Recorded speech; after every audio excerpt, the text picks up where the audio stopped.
Guys, paalala sa mga OFW na pauwi sa Pilipinas, lalo na yung may mga domestic flight, na dapat laging maging updated dahil kaliwat kanan ngayon ang mga canceled flight sa mga domestic flight dahil nga sa bagyo. At ayon sa balita, isa sa tatamaan ng bagyo ang lugar namin sa Bicol. Stranded ang ilang pasahero sa mga terminal matapos kanselahin ang ilang biyahe sa Mimaropa, Bicol Region, Visayas at Mindanao dahil sa bagyong Opo. Live mula sa PITX, may report si Jamie Santos. Jamie?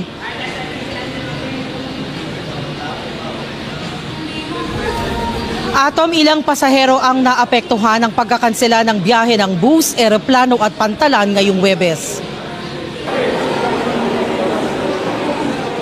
Kanselado ang 10 biyahe patungong San Jose sa Mindoro, kaya tiis-tiis muna ang ilang pasaherong inabutan namin sa PITX.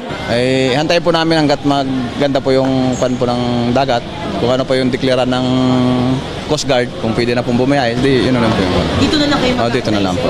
Nag-leave pa naman sa trabaho ang isang pasahero, pero lahat ng biyahe pa Mindoro ay kanselado. Ay, nga po, wala kaming budget. Tapos na. Tapos sinabi na sa amin na ano na nga daw. Stranded na talaga. Walang biyahe. Maghintay na lang po. Sa Bicol Region, 8 biyahe ang naapektuhan kabilang ang Masbate, Tabaco City at Virac sa Catanduanes. Sa Visayas, nasa 7 biyahe ang hindi natuloy kabilang Ililuan, Iloilo City, Samar Leyte, Maasin, Lawang at Lawang Giwan. Habang sa Mindanao, 3 biyahe patungong Davao at Tagum ang kanselado. Ayon naman sa Civil Aviation Authority of the Philippines, kanselado rin ang 4 na flight ng Philippine Airlines, ang Cebu-Catarman at pabalik at ang Manila-Calbayog at pabalik. Lumakas bilang severe tropical storm ang bagyong Opong habang lumalapit ito sa bansa. Namataan po yan ng Pag-asa 355 kilometers silangan ng Giwan, Eastern Samar. Taglay nito ang lakas ng hangin na aabot sa 110 kilometers per hour. Umaga o hapon bukas, posibleng dumaan ang bagyong Opong malapit sa Northern Samar o kaya'y maglandfall sa Bicol. Tsaka tatawirin ang ilan pang bahagi ng Southern Luzon.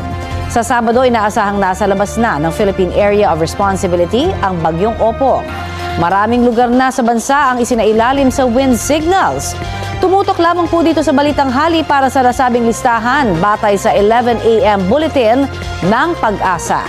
So sa mga kababayan natin na nandyan sa Pilipinas, lalo-lalo sa lugar namin sa Bicol, ingat-ingat na lang kayo, lalo na't ayon sa balita ay medyo malakas ang bagyo. At sana hindi naman maging grabe ang masasalanta at sana wala namang magbubuwis ng buhay.